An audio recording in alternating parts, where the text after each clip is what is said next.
चाहेंगे? देखिए, लक्ष्मीकांत वाजपेयी जी जनप्रिय, लोकप्रिय, जनता के बीच रहने वाले, जनता की बात सुनने वाले, जनता का काम कराने वाले, स्कूटर पर बैठकर मंत्री पद होते हुए भी स्कूटर पर बैठकर जनता के मध्य जाकर उनकी समस्या सुनने वाले नेता हैं।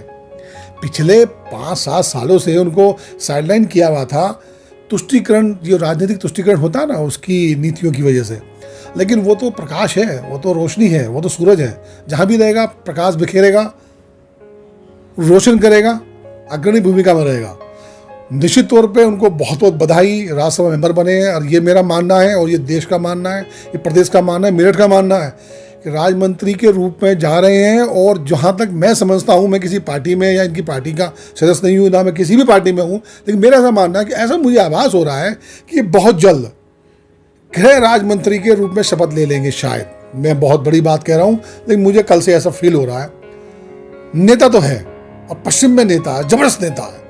इसके जैसा नेता फिलहाल पश्चिम में नहीं है, ऐसा ब्राह्मण चेहरा भी नहीं है। जो ब्राह्मण चेहरे की, जिस ब्राह्मण चेहरे की भाजपा को तलाश है, ऐसा ब्राह्मण चेहरा सिर्फ लक्ष्मीकांत वाजपेयी है। ये अपना स्वरूप, ये अपना, इनकी अंदर जो क्षमता है कार्य करने की, जो उनमें चमत्कारिक ऊर्जा है, ये वो लोकसभा चुनाव में दिखा चुके थे। लेकिन कुछ अप्रिय कारण रहे कि कुछ राजनेता अपने तुष्टीकरण के कारण इनको जो है साइड कर दिए थे। लेकिन कब तक साइड करेंगे? सूरज की रोशनी कुछ टाइम तक ग्रहण के द्वारा रुक सकती है, लेकिन छिपेगी नहीं, वो फिर आएगी, फिर निकल कर आई है। और देश का प्रतिनिधित्व करने जा रहे हैं लक्ष्मीकांत वाजपेयी जी। अच्छा, एक चीज, 2014 में लोकसभा चुनाव के दौरान जब वे प्रदेश अध्यक्ष थे, पार्टी 73 सीट जीती थी। उसके बाद ये लगातार हसीब हो गए। अवार्ड के बजाय डिमोशन क्यों हो गया था इनका? देखिए, डिमोशन कहाँ हुआ? इनको दूसरे काम में लगा दिया था। राजनीतिक चिंतन मनन चल रहा था, संगठनात्मक रूप से बीजेपी को जोड़ने का प्रयास ही कर रहे थे। कोई पार्टी विरुद्ध तो काम किया नहीं है, तो तभी ये लोग राजनीतिक चिंतन जो है शांत सभाओं में रहकर कर रहे थे, उसका प्रतिफल आज उनको मिला है।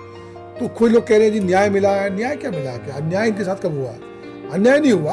हाँ, कुछ समय इनको राजनीतिक विश्राम दिया गया, ये बात सही है। लेकिन इस राजनीतिक विश्राम से जन कल्याण की जो भावना जो लेकर ये रहते हैं, जो जनहित का जो काम कर सकते थे, जो पार्टी को और मजबूत कर सकते थे और संगठित कर सकते थे, जैसे ब्राह्मण नाराज है या नाराज होने की आभास था, वो ये कर सकते थे, वो उसमें बहुत डिले हो गया।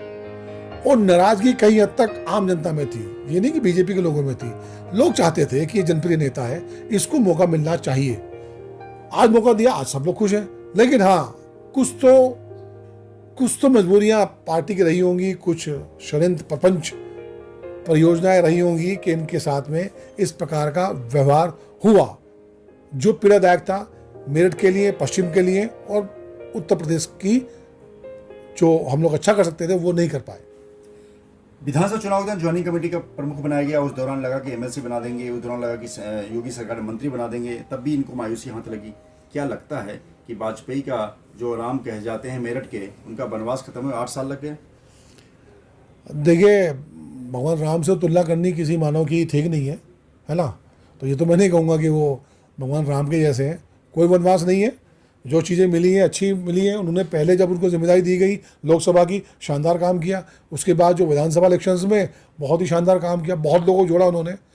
तो कुछ चीज़ें होती हैं कि समय थोड़ा इंतजार करवाता है, इंतजार के बाद चीज़ें मिलती हैं, तो उनको मिली हैं और वो देश का प्रतिनिधित्व करने जा रहे हैं।